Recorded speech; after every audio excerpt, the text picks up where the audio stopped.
Welcome to the Collectively Combating Kleptocracy podcast series.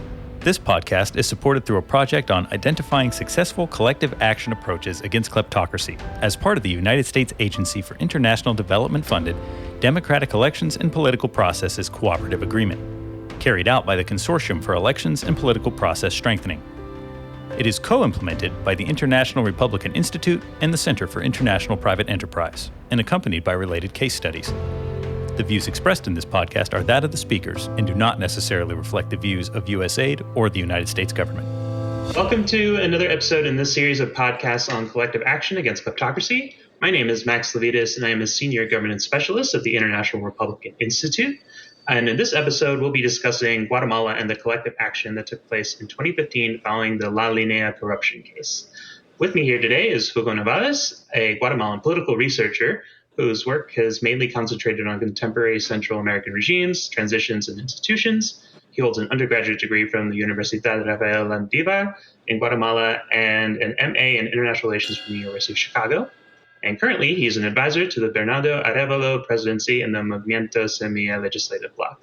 Welcome, Hugo. Thanks so much for being here. Thank you very much for having me. So can you start off by providing a little bit of background for us on the La Línea corruption case and maybe talk about why it inspired such a massive response from the public when it did? Sure. So in order to understand the La Línea case, we need to understand just a little bit of Guatemala's history, right? So during the Guatemalan Civil War, or the Guatemalan armed conflict, which lasted about 36 years, the army, which was the main institution that governed the whole state, had control over several institutions which in other contexts would be civilian institutions, right? The customs offices were part of this set of institutions that the army controlled, mainly because in order to monitor incoming weapons or incoming resources for guerrillas, they had to keep control of customs and border agencies, this kind of thing. So what happened is that even though the war ended in 1996, and even though we had a transition to democracy 10 years before that, in 1986, certain officials remained in the customs office from the time when we had a war and when we had a dictatorship or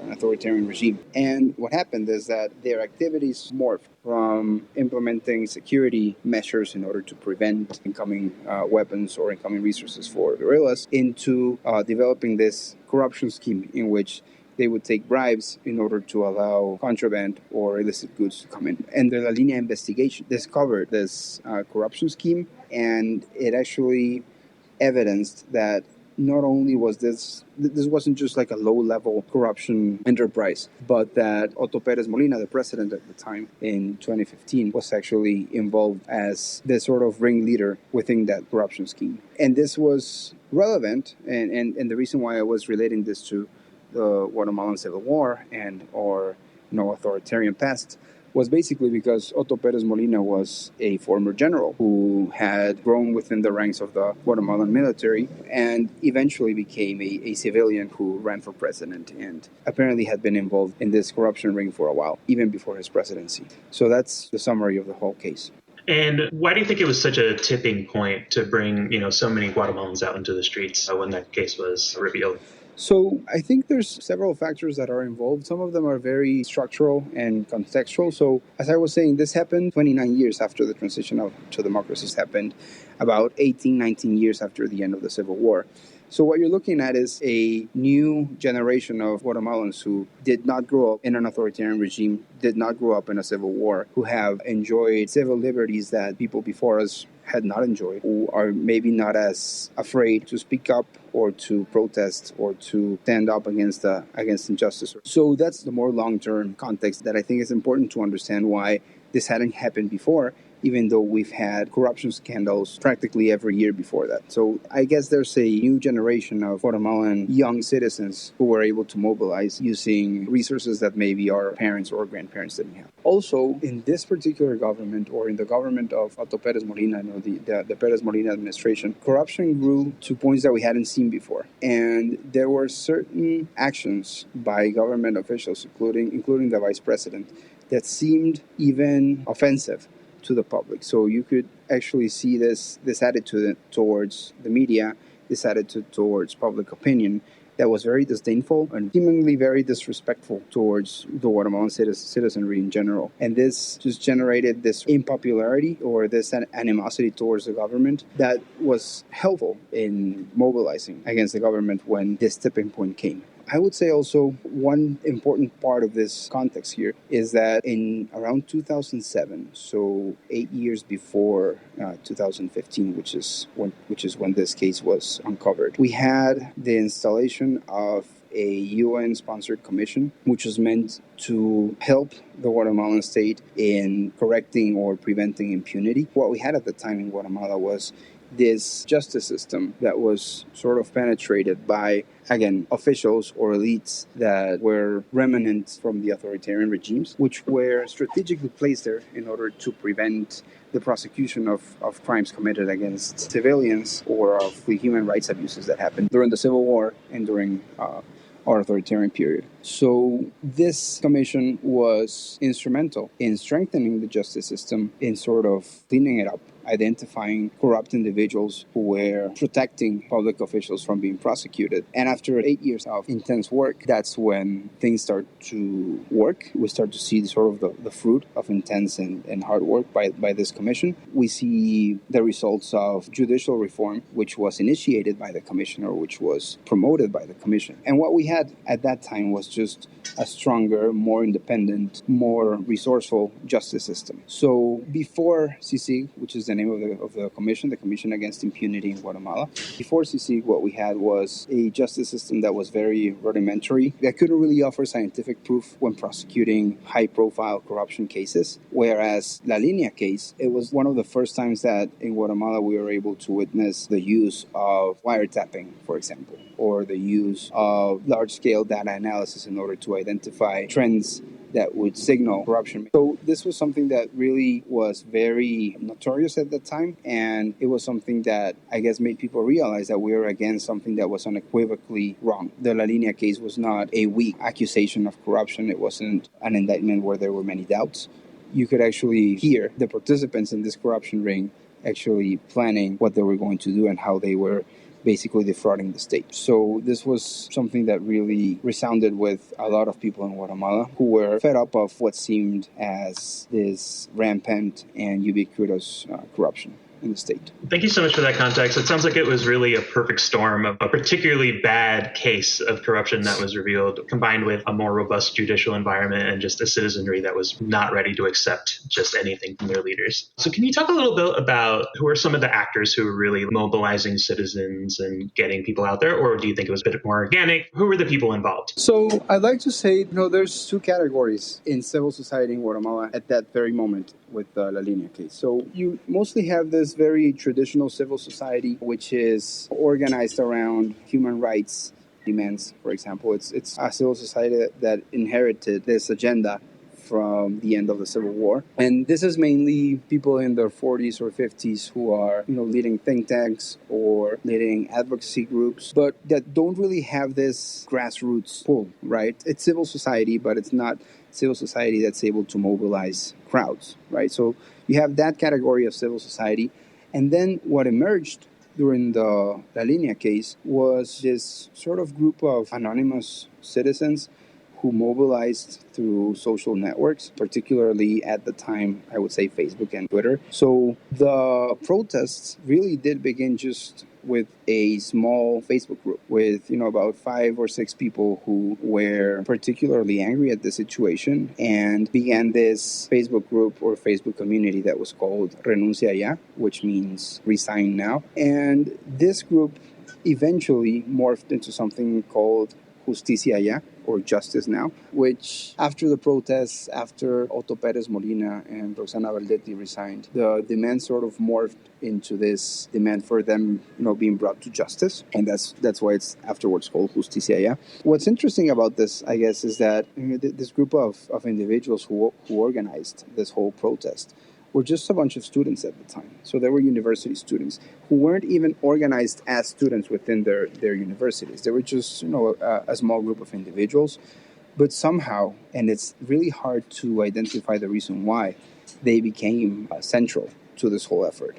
I guess part of the reason would be that when you have a political class that's under such criticism or that's under such questioning from the citizenry or from civil society as a whole, it's really difficult to identify leaders who are able to mobilize large amounts of people or large crowds, right? So there's just not a lot of people that will trust the social leadership or the political leadership that we had at the time. So the fact that this began as an anonymous group, I think, was very relevant for it to grow in such an organic and then massive way. So interestingly, some of these people are now, leading think tanks, for example. One individual in this group is now a representative in our Congress, which is interesting. And what happened with the protests is that they sort of began as this very amorphous, disorganized group of people. And as they grew, they sort of articulated with more traditional civil society first. So, the human rights groups, the National Chapter of Transparency International, that kind of, very traditional civil society, but also with other groups that were also traditional, but that weren't really involved in an anti-corruption agenda. So I would say, for example, rural organizations, indigenous organizations, more traditional student organizations. Like in Guatemala, we only have one public university, which has campuses across the country. And this only, unique public university has had a very strong student movement throughout the 70s, 80s, and then it sort of weaned during the 90s after the end of the Civil War. But the new civil society in Guatemala sort of merged with the more traditional, older civil society, and that's when we started having these massive protests. The fact that this was so huge, the fact that it was so large, at some point it seemed like everybody you knew was participating in the protests somehow, some way or another. It seemed also that since social media was a newer thing than it is right now, the fact that you were able to see that all the people that you knew were participating in the protest because you could actually see it on your Facebook feed, right? Actually helped generate the sense that there was a consensus against what the government was doing and that there was a consensus that the government had to go. Yes, it sounds like it was a really collaborative effort in the end by traditional civil society and, like you said, anonymous groups. So like getting like a whole bunch of different stakeholders essentially together with this one objective. You did mention that the objective was to get President Molina and Vice President Baldetti to resign and then bring them to justice. Did civil society or the student groups or the other actors involved, did they have any objectives beyond that to maybe ensure that this kind of thing couldn't happen again, to kind of strengthen the system against corruption at all? So this is something that happened eventually, and it was a few years of mobilizing, a few years of protests, a few years of getting together and figuring out what we had to do next. Let's just get our timeline straight. In around April, I think it was April 14 when we found out about the La Línea case. So that's when CICIG, who was this Commission Against Impunity that's sponsored by the UN, when they hold this press conference and they say there's this corruption ring in the country's, customs system. It involves high-level government officials, and that's when the protests really start. But it wasn't until August that Otto Pérez Molina actually resigns. And then in September, we had elections. So in a way, it was a long process in which people mobilized against two individuals, particularly Otto Pérez Molina and Roxana Baldetti, president and vice president. But then after that, we had this sense, and I could say, the leadership in the movement or the leadership in more traditional civil society realized that there was an opportunity to channel all this energy towards reform that would prevent this from happening in the future, right? So after we had the election, the result was sort of inconsequential. Jimmy Morales, who was president after Otto Pérez Molina, wasn't really much different in terms of the way he handled corruption and his relationship with CICIG. There's a lot of contextual elements here, but in a nutshell, that's how it was. But protests and mobilization continued during 2016. And in 2016, there was an effort to articulate with the newly elected legislator in order to enact reforms that would prevent corruption from reaching the high levels that it had before. So there were proposals that came from think tanks and that were supported by the movement for reforming the regulations that we have for public, acquisitions and public purchasing. So that's one, line of reform that was very strongly supported by public opinion, by the protest movement. Then there was another channel of reform in which I was particularly involved, which is reforming the regulations on campaign finance. Basically what our intuition and the way we understood this was that very flexible or very weak regulations that we had with political finance somehow contributed to generating this context in which politicians would respond to their campaign donors more than they would respond to their constituency. So we had that line of reform as well, and it was, I would say, pretty successful, in which we had a very structural and very important reform in 2016 that was implemented in future elections, 2019 and 2023. And then there was this very conscientious or very dedicated effort to reform the judiciary or the judicial system.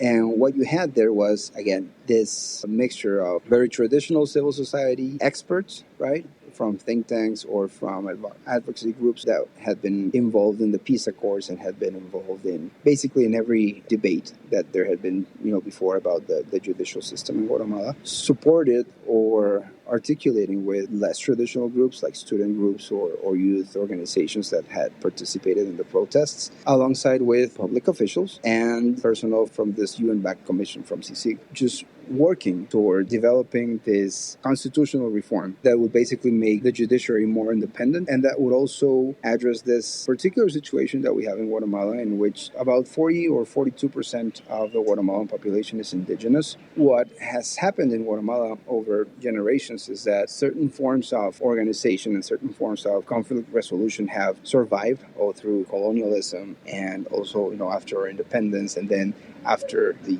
authoritarian regimes and in democracy. We still have this set of indigenous authorities who basically carry out justice tasks within their communities.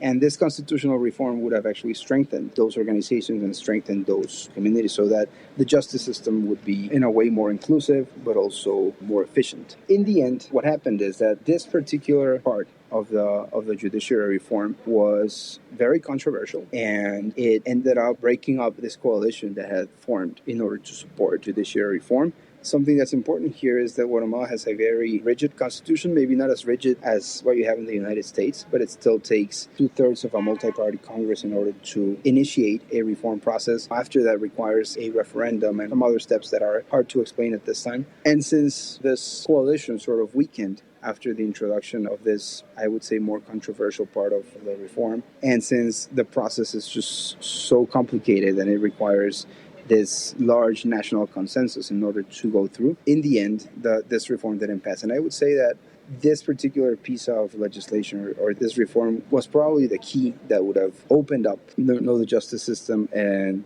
made it so that what was happening before wouldn't happen again. In the aftermath of 2016 and this very intense reform process, what we had was some actions that CICIG undertook that made them, I would say, push them away, I guess, from the government, including initiating prosecutions against Jimmy Morales, who was the president after Pérez Molina. And in the end, we had this backlash from corrupt politicians, former military leaders, and certain very prominent business people who basically saw that their interests or their position within society was being threatened by this whole reform process and by what had been happening since 2015. And if you are at all familiar with what has been happening in Guatemala in the last year or so, the justice system is now even less independent than it was at the time when CICIG uncovered this corruption case. And the backlash has been pretty strong, at the point of almost being able to overturn the legitimate election results that we had last year. So it's this very, I don't want to say tragic story, but in a way we were very successful for a couple of years in fighting kleptocracy. We were very successful in putting a check on politicians.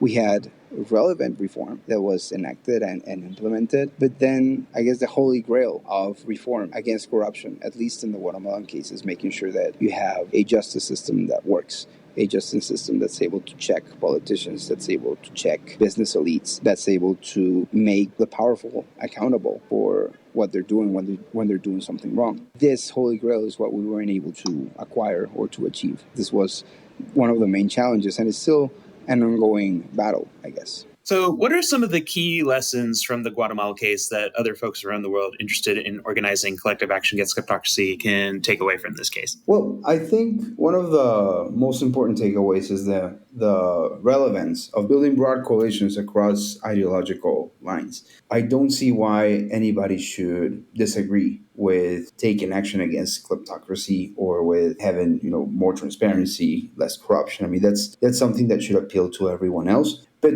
there's always a challenge when it comes to mistrust between like different ideological or political groups or political tribes in a way. And I think that's an important challenge. But if you're able to overcome that, then there's a good chance that you can build a majority or a coalition that's large enough to have an effective fight against kleptocracy. Now, this broad coalition takes us to another, I guess, takeaway in that you actually need to look further than just resignations and look further than just, individual public officials or individual decision makers who may or may not be involved in corruption. A big issue here is how to move from that towards reform. And building those coalitions will actually enable you to build consensus around reform.